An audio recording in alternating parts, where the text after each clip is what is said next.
The seemingly peaceful town of Caledonia hides an unhealed wound. What will African-American Police Chief Lana Okafor do when faced with strong resistance from both her colleagues and the community? Can she bring justice to a place full of discrimination? Discover her dark corners, her unhealed wounds, and her journey in fighting for justice. Share this story, and together, let's make a difference with the smallest actions. The town of Caledonia lies quietly in the afternoon sun, surrounded by green hills and grasslands, creating a peaceful rural picture. But behind that peaceful appearance is a society full of prejudice, conservatism, and racism. Lana Okafor, the new police chief, knows that she will have to fight hard to break down this invisible wall. Lana drives the patrol car, her hands firmly on the wheel, her sharp eyes observing every corner on the road leading to the center of town. She is used to facing suspicion from those around her. But when she drives through the park area and sees two police officers, David and Ryan, standing and waiting, she did not expect this meeting would quickly become a challenging test. David, a tall man with an impatient appearance, walked toward Lana. He looked straight at her, his eyes unfriendly and suspicious. When he opened his mouth, his voice was stern, not at all welcoming. "Hello? We need to check the car. Can you tell me why you're here at this hour?" Lana showed no emotion, just nodded and kept calm. "I am Lana Okafor, the new police chief of the town. I am on duty to check this area." David blinked, his lips pursed slightly, then he continued with a hint of mockery. "Chief? I just saw you today for the first time." His eyes quickly scanned Lana, as if searching for something wrong. Ryan, the police officer standing next to David, was no less reserved. He glanced at Lana, then back at his colleague with a skeptical look. "New here? Can you tell me more about why you're here at this time?" Lana felt the space around her become cramped, each of their questions like small arrows aimed at her. But she was steadfast, not letting her emotions overwhelm her reason. She knew she would face questions like this many times during her tenure here, but she also understood that this was the first test she had to overcome to prove herself. Her voice rang out firmly. "I've been here for a few weeks now. I'm the town sheriff. Everything is within the scope of my job." David continued to look at Lana, his gaze unchanged. But this time he didn't rush to respond. He looked at her for a second longer, as if to see if there was something strange about her. Lana could feel the contempt in that look, but she still refused to back down. If not today, then another day. But she would prove herself capable. Ryan, after a moment of silence, finally spoke, his voice betraying his displeasure. "So you're here at this hour for work?" The question was like a trap, repeated with disdain. Neither of the police officers believed Lana's explanation. Their eyes were filled with disbelief, not only because she was new, but also because of her skin color. Lana sighed inwardly, but her expression did not change. She nodded calmly and handed back the papers. "I work here, David. There are no secrets in this job." David finally turned away, but his eyes followed Lana as she drove away.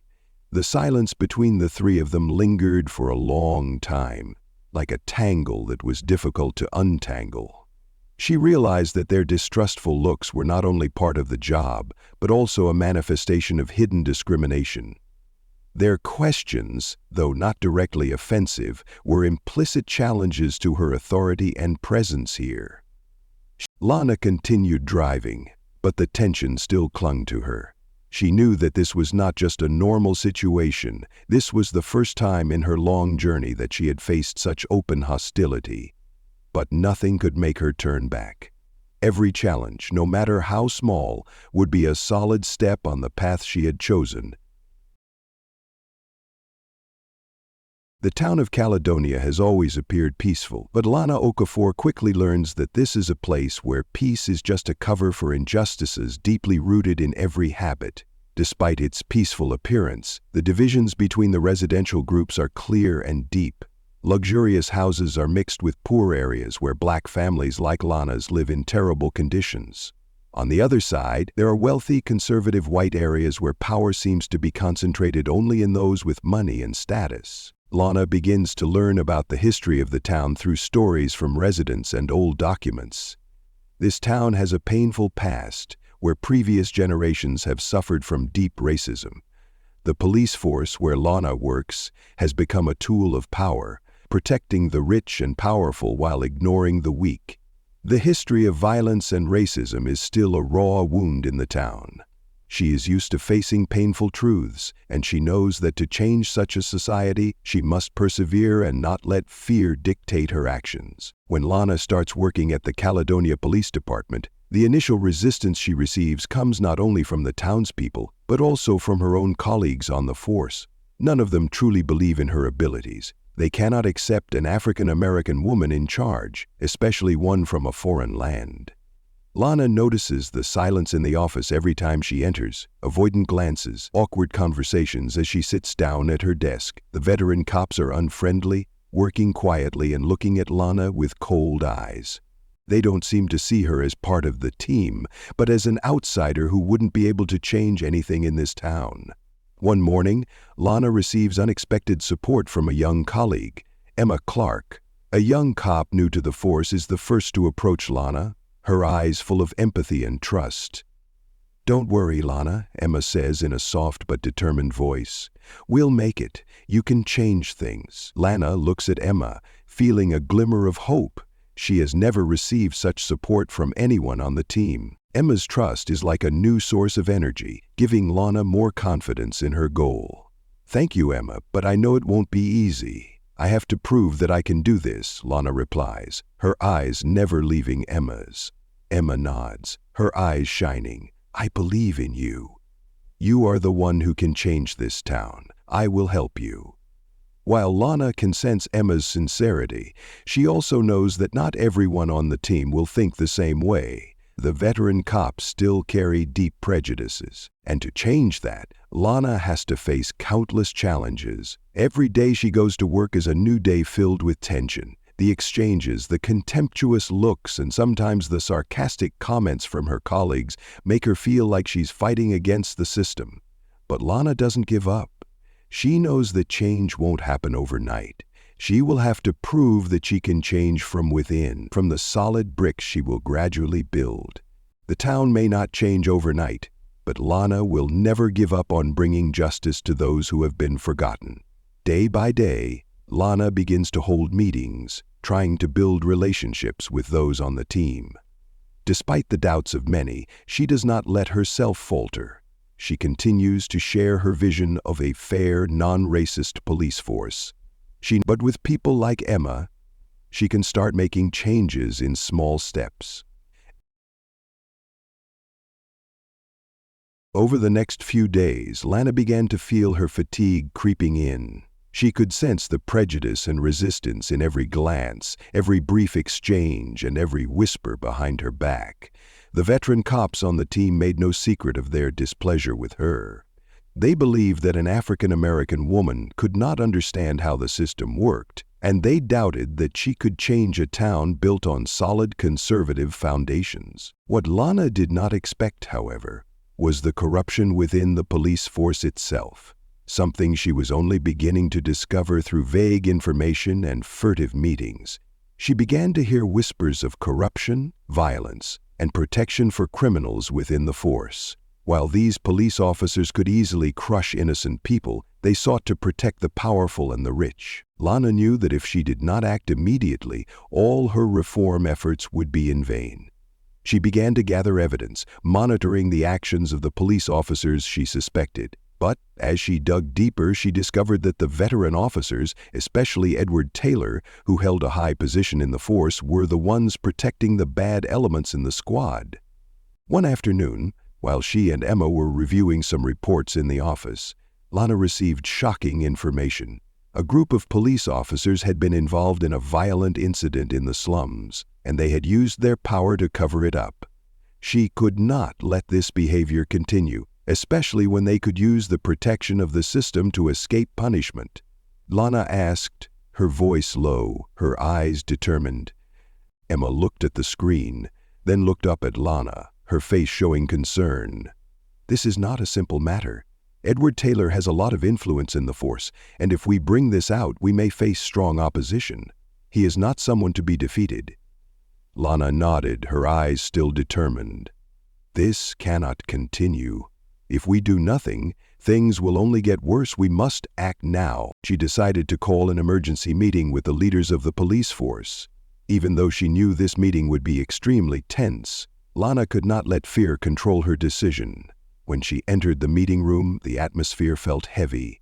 All eyes were on her, and Lana could feel the contempt in those eyes. Edward Taylor, the head of the veteran police officers, could not hide his anger. "What are you doing here, Lana? You are not part of this team. You do not understand how we work. Do not interfere with our work." Lana did not allow herself to be subdued by this attitude. She stood up straight, her eyes directly facing Taylor. I am the police chief of this town, and I have the right to protect the community from wrongdoing. If we cannot uphold justice within our own forces, how can we expect the people to trust us?" Lana's words rang out, sharp and abrupt, like a wake-up call to those in the room. She knew she was confronting the power of a system that had been in place for too long, but she also knew that this was a decisive moment. The confrontation between Lana and Taylor became tense. The other police officers fell silent, watching Lana's every move. Taylor stood up, his face full of malice. "You think you can change everything? Do you know what you're doing?" "Yes, I know. I'm doing the right thing," Lana replied, her voice firm, "and I won't stop until justice is served." The meeting ended with a tension that couldn't be resolved immediately, but Lana knew she had laid the first bricks in changing a system rife with corruption and injustice. In the days that followed, the media and the community began to question Lana's abilities. Attacks on social platforms grew stronger, with mockery and insults. Lana, however, remained steadfast. She knew that only the truth could turn the tide. As the outside opposition grew, Lana became more determined. She believed that her honest views and strict monitoring measures would be the tools to bring the bad actors to light. After the tense confrontation with Edward Taylor and the protesting police officers, Lana did not allow herself to rest. She knew that the change she wanted could not come through confrontations alone, but had to be reinforced by concrete actions. She began to plan for stricter oversight of the police force, with the goal of making all activities transparent and public. One of the important initiatives Lana proposed was to require that all police activities be recorded, from patrols to arrests, and all be reported in detail. She encouraged the use of technology to monitor and record every action, to protect both police and citizens, and most importantly, to prevent misconduct. She called her first meeting with the police leadership team to announce the new policies. The atmosphere in the meeting room today was different. All eyes were on her, and Lana could feel the tension. The veterans on the team were still not taking the sudden changes well. "We're going to have to document everything, from patrols to the treatment of citizens," Lana said, her voice calm but firm. "No exceptions. Every action will be monitored." Edward Taylor, still angry, raised his voice in immediate protest. "Do you know that this will take away our freedom of action? Do you think technology will solve everything?" Lana did not back down. She knew that if she did not make strong decisions, the bad elements on the team would continue to thrive. This is not about freedom of action. This is about responsibility. We have a responsibility to the community, and if we want to maintain their trust, we must prove ourselves worthy. Lana's answer silenced the room. The veteran cops looked at each other, but no one spoke up. Some felt threatened by the change, but Lana knew there was no room for hesitation. If she didn't act now, things would only get worse. The resistance didn't stop there, however. Some cops continued to find ways to resist, not only in meetings, but also in their daily work. Incomplete reports, unrecorded calls, and unreported actions were signs that Lana faced every day. But instead of letting the resistance discourage her, Lana became more determined. She began holding training sessions for the police force, explaining the importance of proper record-keeping and reporting. She brought in technology and management experts to help implement modern surveillance systems, including the use of body-worn cameras to monitor police actions during each shift. Lana faced resistance not only from the police force, but also from the people in the town. Many felt that these reforms were just a formality, unable to change the nature of the system. But Lana understood that change had to start from within the system, and that only by being firm with her policies could she begin to restore trust in the community. One afternoon, while Lana was checking reports, she received information about a violent incident that had occurred in a poor neighborhood. A black man had been arrested by the police under unclear circumstances, and the people in the area had begun to protest. The people accused the people of exaggerating, but according to witnesses, it seemed that the police had gone too far. Lana immediately sent an investigation team to the scene. When she arrived, the people in the area had gathered, clearly disgruntled. She could feel their frustration, and it hurt her. "We need to change," Lana whispered to herself, as she stood in the crowd, listening to the calls for justice. "The police are always on the side of the powerful," said one of the people in the crowd. "They never treat poor people like us right." Lana stepped forward, her eyes filled with determination. "The police are instruments of justice, not instruments of power. Today, I will stand with you to protect the rights of all people, without distinction."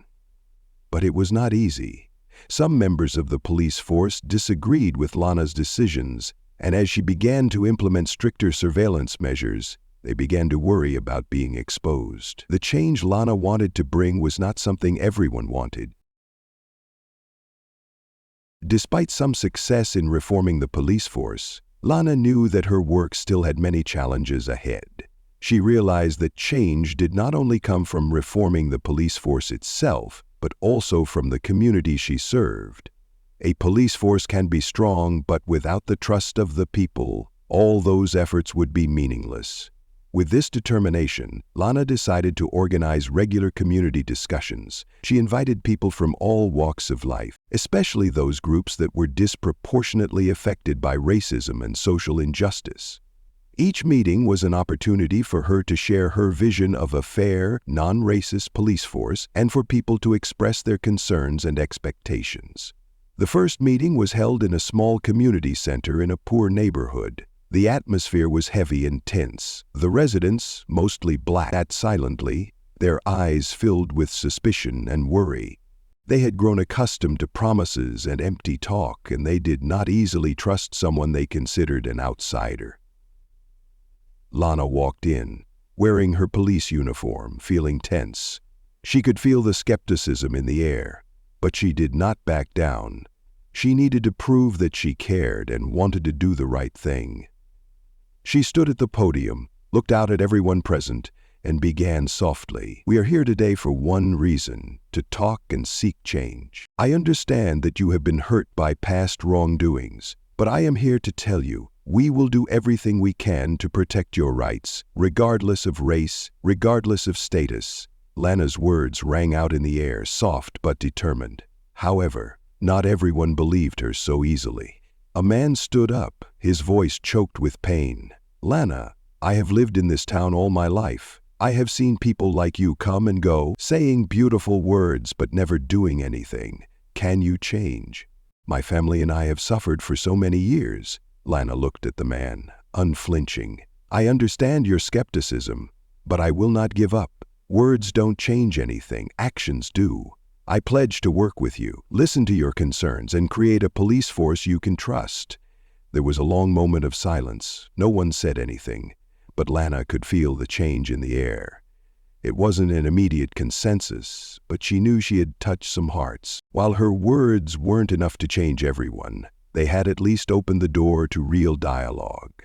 The next meetings gradually got better. She began to gain support from young people in the community who saw in Lana a chance for change. The wealthy and conservatives remained on the sidelines, but they couldn't stop the town from changing. Young people began to stand up, supporting Lana in building trust between the police and the community. One morning, Lana received a letter from a community member. It read, "Thank you for listening and not giving up. I hope the changes you've made will help us feel safe and treated fairly." Lana held the letter in her hand, feeling proud. Although there were many challenges ahead, she knew that she was on the right track. Every step, no matter how small, was a big step forward on the path she had chosen. Despite the support from the young people and new residents in town, the opposition from the wealthy and conservative residents was still strong. They did not easily accept the changes Lana brought. Attacks in the media increased, and there were rumors that Lana was undermining their power. However, Lana did not let that resistance affect her determination. She continued to hold meetings, continued to travel throughout town. From poor areas to wealthy neighborhoods, always steadfast in building trust and promoting change, she believed that if she was patient and did not give up, change would come. Lana has proven that change begins with a courageous and determined decision. But her journey is still long and challenging. Please, follow and share this story with others who want to make a difference.